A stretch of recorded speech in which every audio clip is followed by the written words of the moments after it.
If all you do is network, your business is going to fail.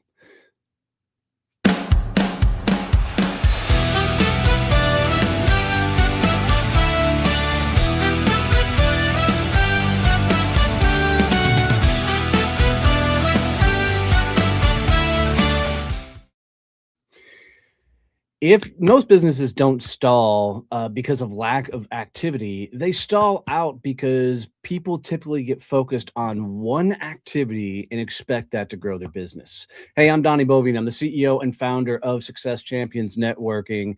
And do me a favor, if you get any value out of today, please make sure you like and subscribe and comment below. It sure helps me out a lot.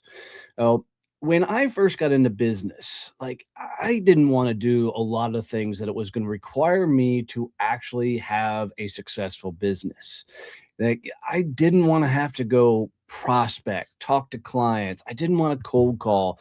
I didn't want to kick in doors. I just somehow wanted business to magically appear so I didn't have to do the things that I didn't like doing to show up in my business. And the closest thing I could do to get to that was honestly networking. Because networking for me felt like I was doing a lot of the right actions. I mean, I was meeting with people one on one, having a bunch of different conversations. I was talking about business. I was giving people advice. People were giving me advice. And there was a lot of feedback and back and forth. And honestly, it felt like I was doing a lot of the right things, except when I looked at my bank account, like, because it just was not working. Like, I could have conversations till I'm blue in the face, but if at the end of the day I didn't get clients, then it didn't work. So I had to come up with a rhythm for me to allow me to actually get into the right conversations, bring on clients, and actually build out, enough business that I could figure out what my business was, who I was targeting, the conversations I needed to have. So I'm going to down for you today what I call the 30-30-30, which is your business development strategy and game plan that you need to be deploying in your business.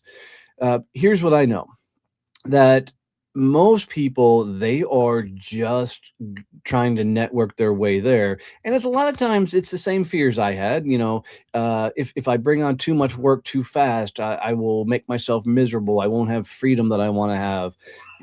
There's a lot of self-doubts that played into why I wasn't being successful and how it was showing up and how I was showing up. So 30-30-30 is a business development strategy that I still use to this day to grow my business. I think most people don't actually have a sales problem when it comes to running a company.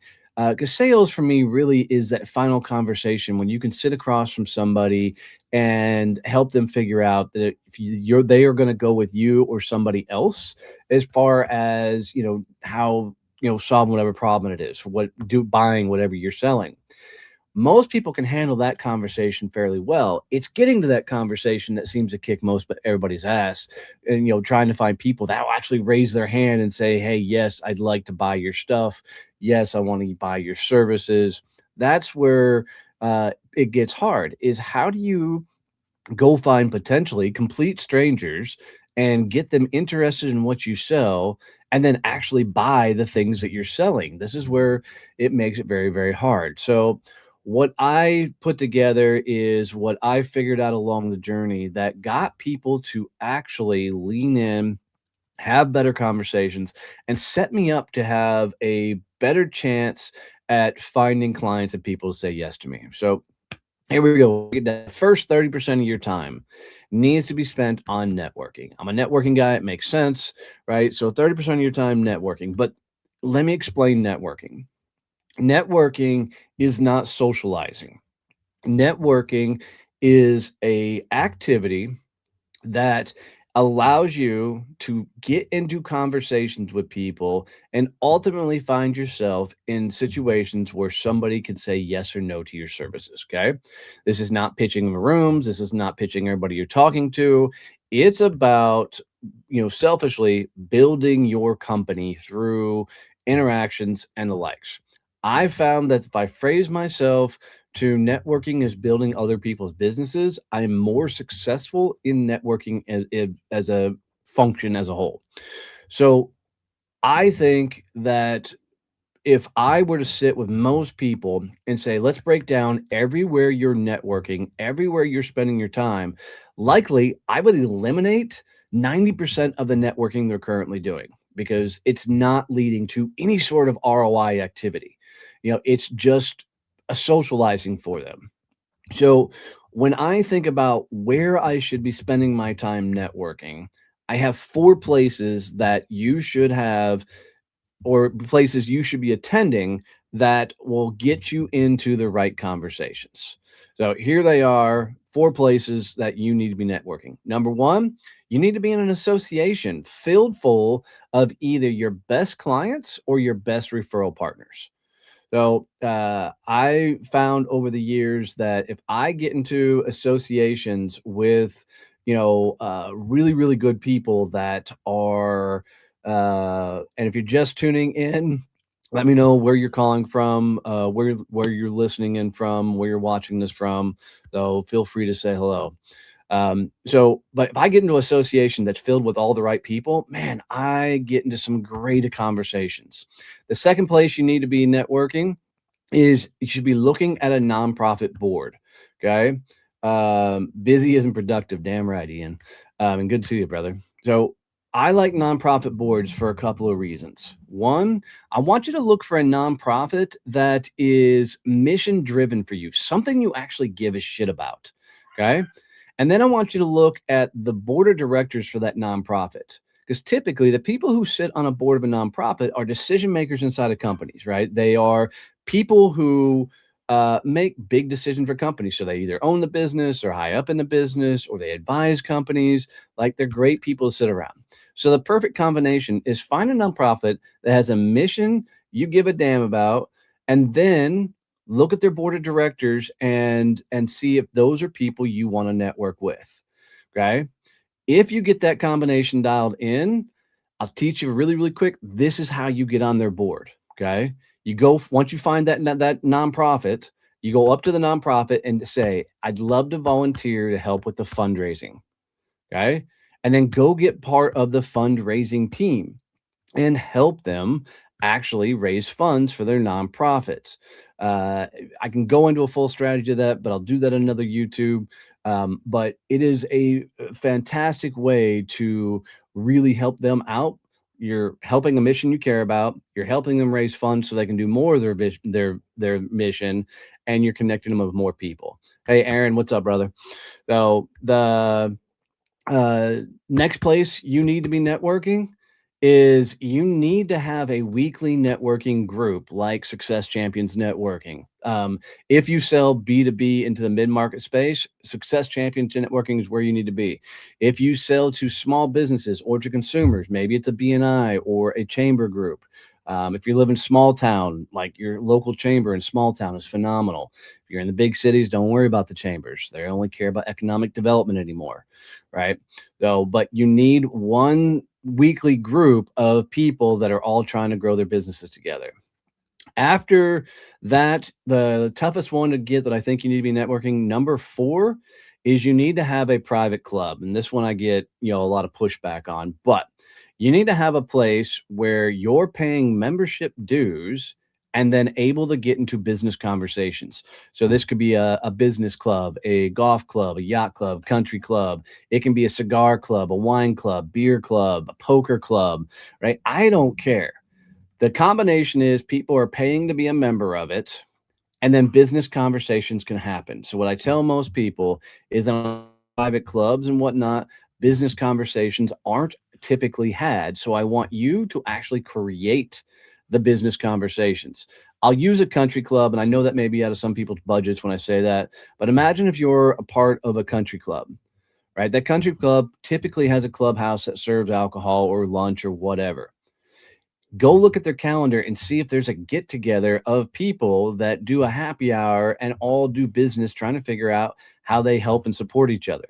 If they don't have a happy hour, then put it on the calendar for the club. Well, once a month, hey, everybody, let's meet in the clubhouse, grab some cocktails, and just learn what everybody does for a living. Be the person that creates it inside the private club, and you'll be blown away because the person who creates the room is the person that owns the room. And it's just a monster way to actually do business, and it works really well. So, four places you need to be networking. You need to have an association, you need to have a nonprofit board, you need to have a weekly group like SCN, and you need to have a private club. If you get those four places dialed in, you're going to be blown away by the impact on your networking overall. All right. The second 30%. The second 30% is thought leadership. We can do that. Thought leadership. Okay. So I love using this as an example because it just makes it hit home for a lot of people. Love him or hate him, most people know who Tony Robbins is. Okay. Motivational speaker, like been doing it for 40 some odd years. Okay. What most people don't know is they assume that Tony just is a motivational speaker or leader trainer. What they don't see is Tony owns like 111 companies to the tune of $7 billion. Okay. And that's just mind blowing to me that somebody can build an empire that big off a personal brand. What I ask people all the time when I'm in rooms and whatnot, and I'm like, so if Tony runs 111 companies, $7 billion, what is Tony's main job? And people are like, to president of the company, run the company, make money, blah blah blah, and they're all correct answers. But his main job is to be the face of Tony Robbins, right? His job is to keep the name Tony Robbins in front of as many people as he possibly can. If you go to tonyrobbins.com and say, I want a coach, you're not going to get Tony unless you pony up millions of freaking dollars, right? But he's built such a personal brand that is spoken about and talked about in other places, and his name gets brought up in more conversations. Hell, I'm talking about him right now, and I've never even met the freaking guy. Okay. So, thought leadership and personal branding for me intermingle. How are you getting out there and allowing people to talk about you, bring up stories about you, and lean in and tell others about you? Because I think, yeah, a personal brand is what everybody says when you're not in the room. And let's be honest, people are going to talk about us whether we like it or not. I want to make sure they're saying the right things. So, how are you showing up on social media? How are you showing up in your network?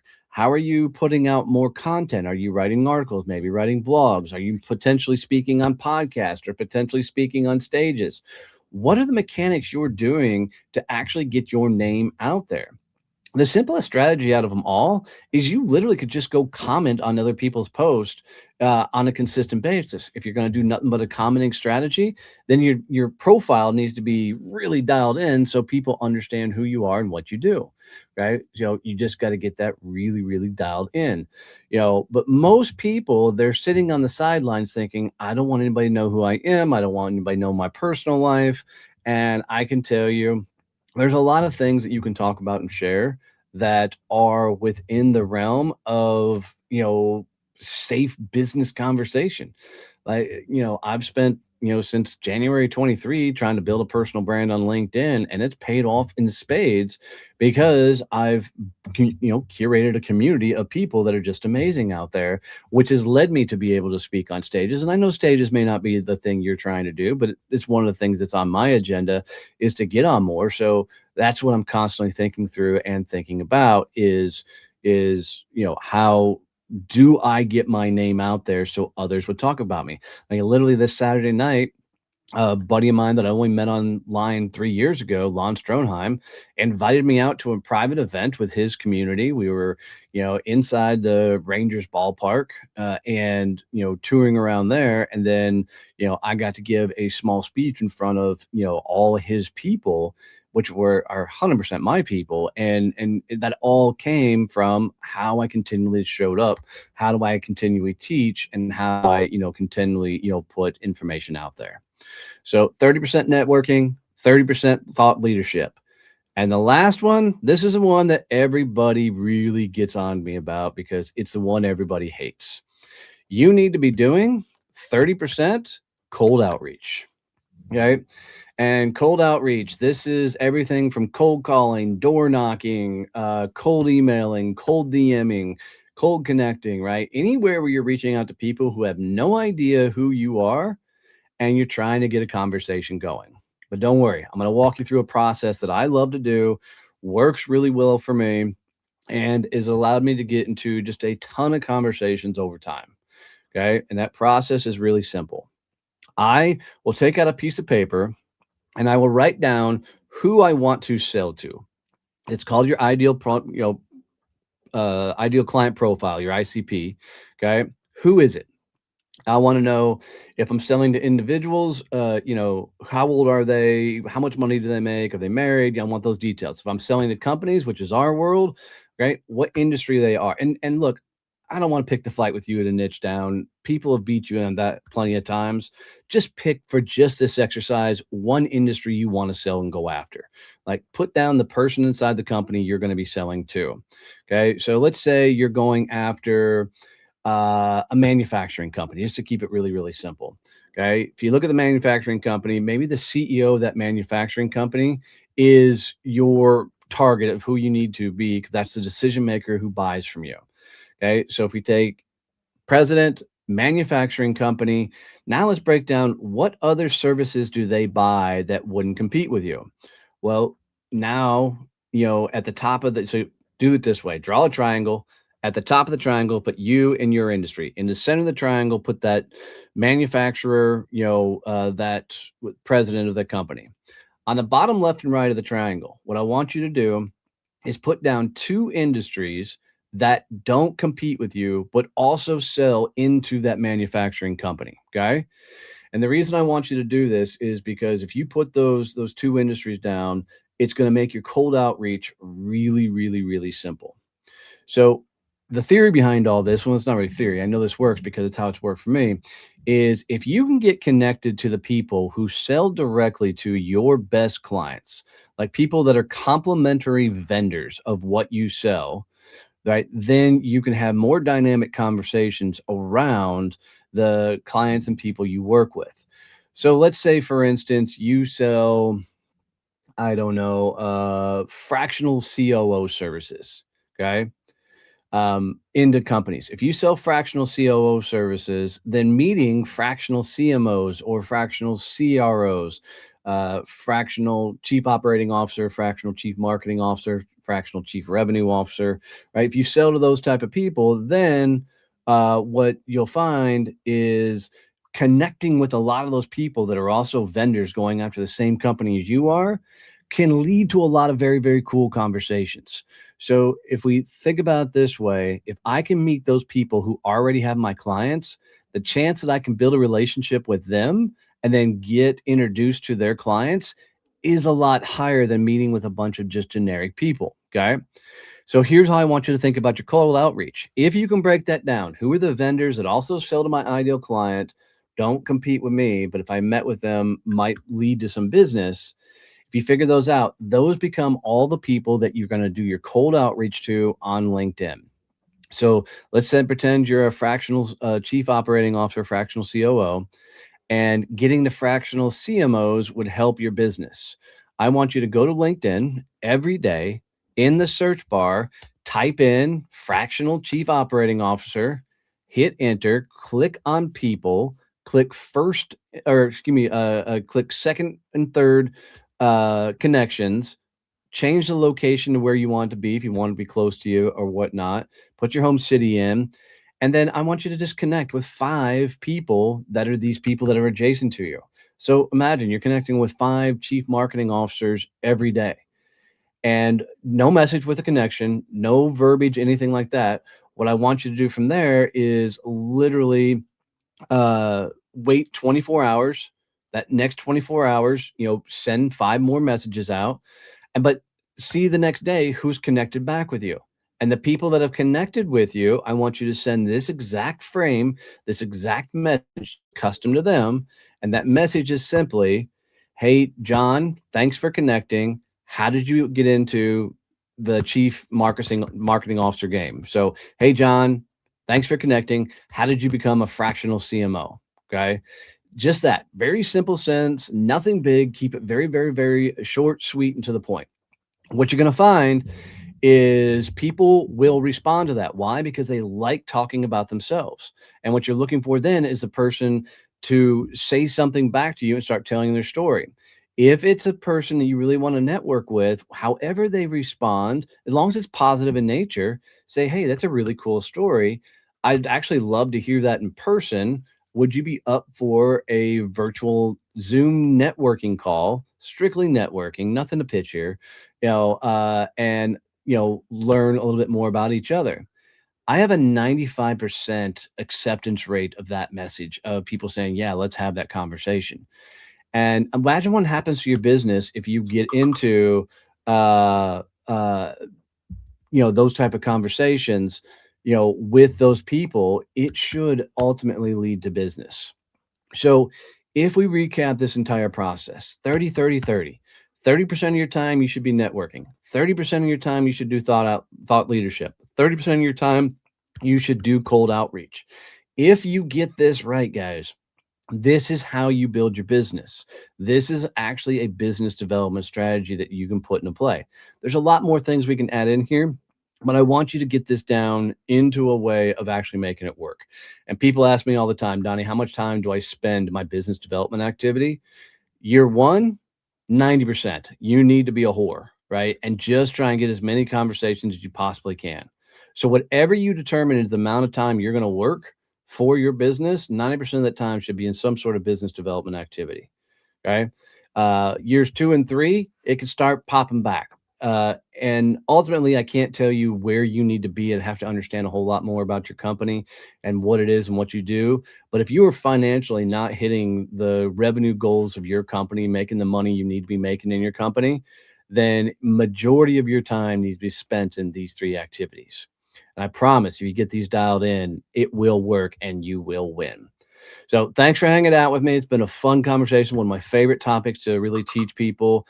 If you have any questions, feel free to put them in the prompts. Feel free to send me messages. Love helping out with this stuff. Other people is key. You can't find those places from your office. Got to get out there and network and find those places. That's it, dude. And good to see you jumping on here.